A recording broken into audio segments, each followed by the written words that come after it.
Assalamu alaikum. I hope you all are doing good. So this is our last class for the chapter PED. We had basically completed this chapter. This is the last question which we are practicing today.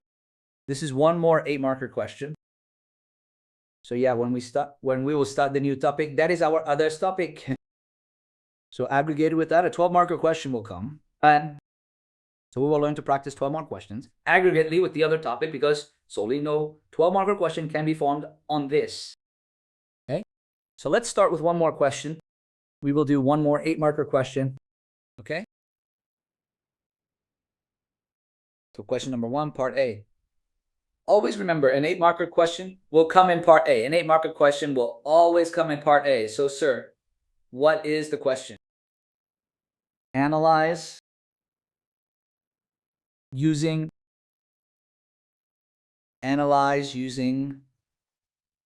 price elasticity of demand. Analyze using price elasticity of demand. Analyzing price elasticity of demand. The factors which will help to determine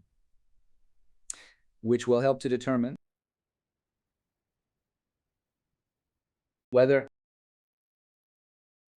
demand for a product is elastic or inelastic. Analyze using PED. Explain the factors which will help to determine whether demand for a product is elastic or inelastic. If you guys remember, we ended this PED chapter with the heading Factors Affecting PED. So if you guys remember, factors affecting PED are those factors which will help to determine whether demand for a product is elastic or inelastic. So first of all, if we talk about the mark distribution, then what is the mark distribution? In an 8-marker question, there are 3 marks for knowledge, 3 marks for analysis, and 2 marks for evaluation. So what is the mark distribution for an 8-marker question? 3 marks for knowledge, 3 marks for analysis, and 2 marks for evaluation. So sir, if I want to get the knowledge marks, then I need to give the definition. So I see 2 definitions here. I see 3 definitions. First of all, I can define what PED is and its formula, right? So first of all, I am going to define what PED is and its formula. Then I will define what elastic is and what inelastic is. So what is the marking scheme? First define PED and its formula. Then explain what elastic demand is and what inelastic demand is. Right, then I will, for the analysis part, I will write factors affecting PED. For the analysis part, I am going to explain factors affecting PED. So, sir, what is factors affecting PED? Sir, what are factors affecting PED? Factors affecting PED are basically those factors. Factors affecting PED are basically those factors which will help you to determine whether your product has an elastic demand or your product has an inelastic demand. What did I say? Factors affecting PED are those factors which will help to determine whether demand for your product is elastic or inelastic. So there are how many factors? There are 5 factors, if you guys remember. So what was the first factor? Your first factor was availability of substitutes. So your first factor, which will determine whether demand for a product is elastic or inelastic, is availability of substitutes. Sir, if you remember, I have taught you this. If there are more substitutes, demand is elastic. If there are fewer substitutes, demand is inelastic, right? So your first factor is availability of substitutes. Your first factor is availability of substitutes. So what is availability of substitutes? If you guys remember, if there are more substitutes, then your demand is elastic, right? So if there are more substitutes, your product has an elastic demand, right? If there are more substitutes, demand is elastic. And if there are fewer substitutes, then demand is inelastic, right? If a product has many substitutes, then the demand is elastic. If a product has fewer substitutes, then the demand is inelastic. That is how it is, brother. So the first factor, which will help you to determine whether demand for a product is elastic or inelastic, it depends upon availability of substitutes. If a product has more substitutes, then your demand would be elastic. And if a product has fewer substitutes, then demand would be inelastic. Sir, the second factor, which will help you to determine whether your demand is elastic or inelastic, is type of product. Second factor is type of product. So if you guys remember, so if a product is luxury, luxury is basically a want. So what is a want? A want is a thing which is not essential for living. So if a product is luxury, a want which is not essential for living, then demand would be elastic, right? Sir, if a product is luxury, basically a want, then your demand would be elastic, right? If a product is luxury, that is a want, then demand would be elastic. And if a product is necessity, necessity means a need. Need is something which is essential for living, right? So if a product is a need, that is a necessity, so demand would be inelastic, right? So, sir, the second factor that will determine whether my product's demand is elastic or inelastic is the type of product. If a product is a luxury, a want, then the demand is elastic. If a product is a necessary, a need, then the demand is inelastic. So that's two factors, brother. So what is the third factor? The third factor is the time period. So what is the third factor? The third factor is the time period. So I had explained this to you. Time periods are of two types. There are two time periods. One is the short run, and one is the long run. If you remember. So the time period is of two types, short run and long run. So remind me, what kind of demand is there in the short run? In the short run, demand is inelastic. So if you guys remember, so in the short run, demand is inelastic. So why? Because the short run means when a product has just arrived. Short run means when a product has been in the market for a very short time. So in the short run, the demand is initially inelastic because initially there are fewer substitutes and the product has a USP. Right? But in the long run, every product's demand gets converted from inelastic to elastic. Every product's demand becomes elastic from inelastic in the long run, right? What does every product's demand become from inelastic in the long run? It changes from inelastic to elastic. So why does demand become elastic in the long run? Why does demand become elastic in the long run? Because in the long run, there are more substitutes. Over time, substitutes increase, and the USP, the unique selling point of the product, eventually fades away. Is it like that, sir? That according to the time period, demand is inelastic in the short run? In the long run, demand is elastic. Because initially, there are fewer substitutes and the product has a USP. But as we gradually reach the long run, the product's demand becomes elastic. Because over time, substitutes increase, and the product's USP also ends, right? I gave you an example of Apple's AirPods and Samsung's earbuds, if you guys remember. So your third factor, which will help you to determine whether demand for your product is elastic or inelastic, is the time period. If I talk about the short run, then in the short run, demand will be inelastic. If I talk about the long run, then in the long run, demand is elastic. Because initially, there are fewer substitutes for everything, but as time passes, substitutes for everything will increase. So if the demand for a product is inelastic in the short run, its demand will become elastic in the long run. Because over time, substitutes will increase, and the unique selling point, the core feature causing the product to sell and making it distinctive, will fade away. Right?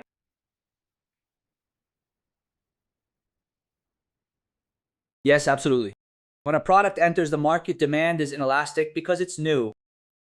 Initially, substitutes are few. It has a USP. But as the product gets older and reaches the long run, the demand becomes elastic. Because over time, substitutes increase and the USP also fades. So your fourth factor in some books, it is written as habit forming and non-habit forming, right? So your fourth factor is addiction. Your fourth factor is addiction and non-addiction. Sir, your fourth factor that determines if your product's demand is elastic or inelastic is addiction and non-addiction. Sir, if a product is an addiction, it's a habit. If a product is an addiction, it's a habit, so demand will be inelastic. Like cigarettes, or some people drink a lot of tea, so for them, the demand for tea is inelastic because it's their need. What does it become for them? It has become a necessity. So if you remember, I just told you about the type of products. So if a product is a necessity, a need, then its demand is inelastic. Okay. That's right. If a product is non-addictive, it's not a habit. Non-addiction means non-habit forming. If a product is non-addictive, it's not a habit, then that product's demand will be elastic. What will that product's demand be? It will be elastic. Because basically, it is a luxury. It's a luxury, meaning it's a want. Okay. So the fourth factor is addiction and non-addiction. In some books, it's written as habit forming and non-habit forming, and right? So this is your fourth factor. Now, what is your fifth factor? Your fifth factor is proportion. Your fifth factor is the proportion of income spent on a good. So what is your fourth factor? Your fourth factor is the proportion of income spent on a good, right? So your fourth factor is the proportion of income spent on a good. Now, if a good consumes a high proportion of your income, if a good consumes a high proportion of your income, and if a good consumes a low proportion of your income, so what would be the demand if a good consumes a high proportion of your income? If a good consumes a high proportion of your income, so your demand would be inelastic. Which demand would it be? Inelastic. What did you say, brother? If a product consumes a very large proportion of your income, its demand will be inelastic because you spend more on necessities. What did you say? If a good consumes a high proportion of income, then the demand for that good will be inelastic because you spend more income on necessities.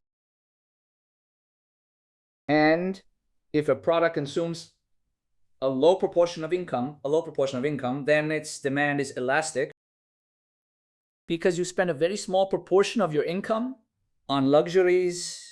On what do you spend it? On luxuries. And what is the demand for luxuries? The demand for luxury is elastic.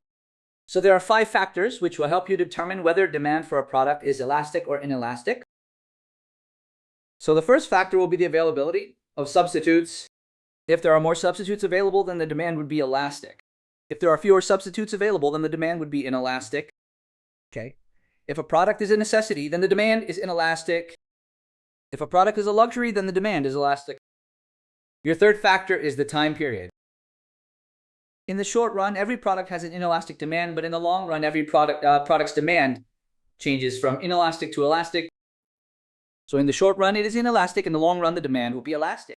So the fourth factor is habit forming or non-habit forming. If a product is habit forming, then the demand is inelastic because it is a necessity or it is an addiction. If a product is non-habit forming, which means its demand is elastic as it is not an addiction. Number 5 is the proportion of income. Necessities consume a very large proportion of your income. So for necessities, the demand is inelastic. For necessities, the demand is inelastic. And for necessities, the demand is inelastic. And a very small proportion of your income is spent on luxuries.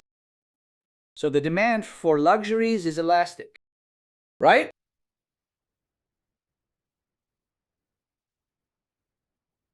Is it clear, guys? Am I right? Okay. Now let's go forward. So there are how many factors affecting PED? There are 5 factors. There are five factors affecting PED. And those 5 factors we had done in quite detail. Sir, how many factors do we have to explain? How many factors do we have to explain? Sir, how many factors do we need to explain? Explain any 2 factors affecting PED. Sir, explain any 2 factors affecting PED. We will explain any 2 factors affecting PED. How many factors will we explain? We will explain 2 factors affecting PED beta. Explain any 2 of these 5, whichever you prefer. Okay, I'm making the marking scheme of this question. You have to write this question as your homework. So yeah, I am just defining elastic and inelastic in front of you as well. I had missed it above.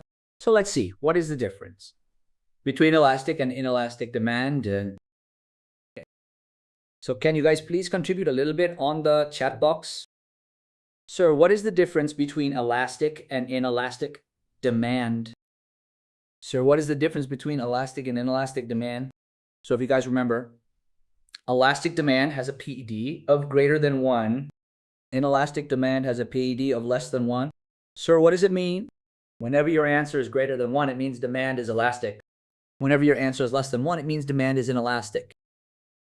If a product has more substitutes, so we just learned these things, learned this thing. If a product has more substitutes, demand is elastic. If a product has less substitutes, demand is inelastic.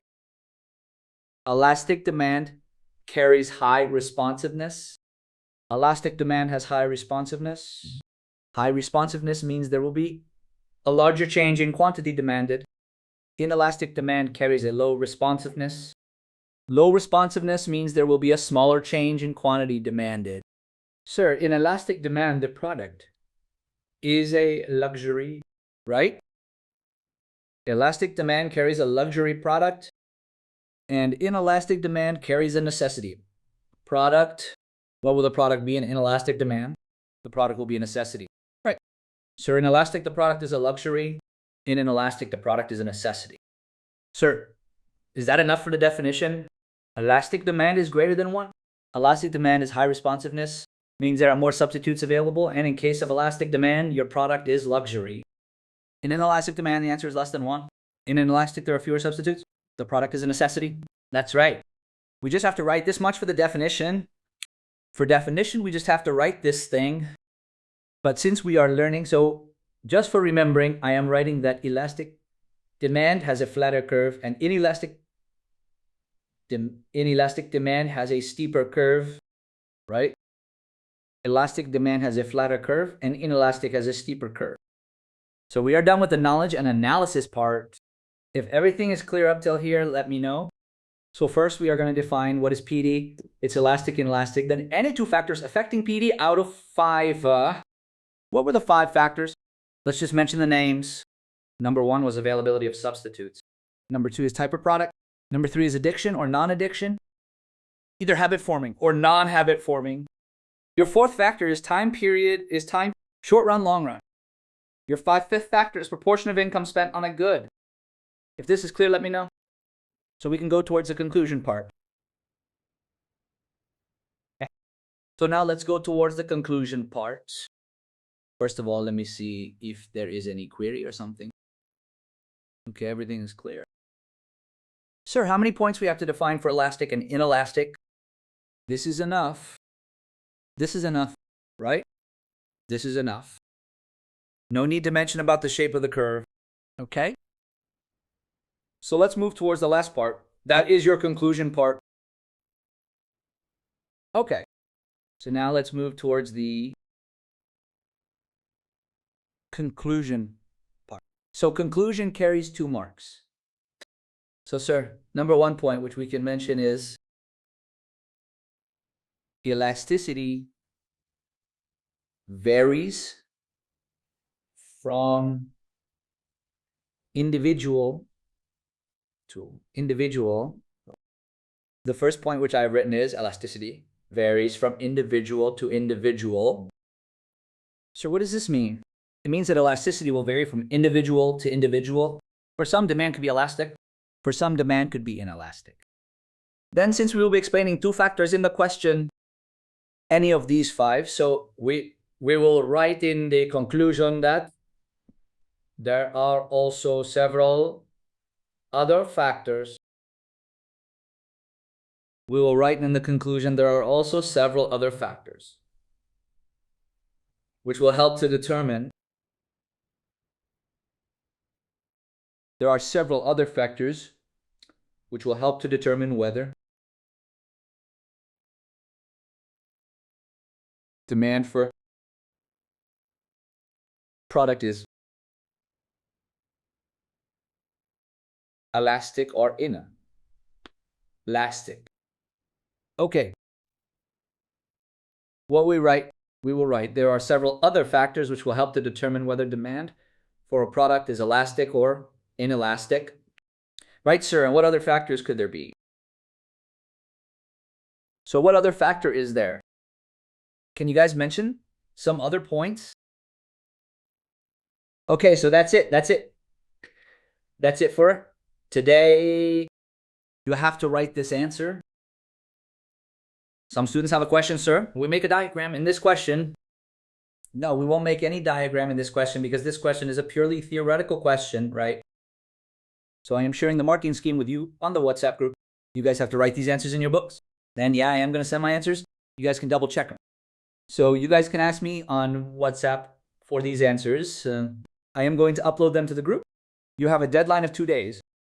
You have to submit these answers by Saturday. Okay? Thanks so much.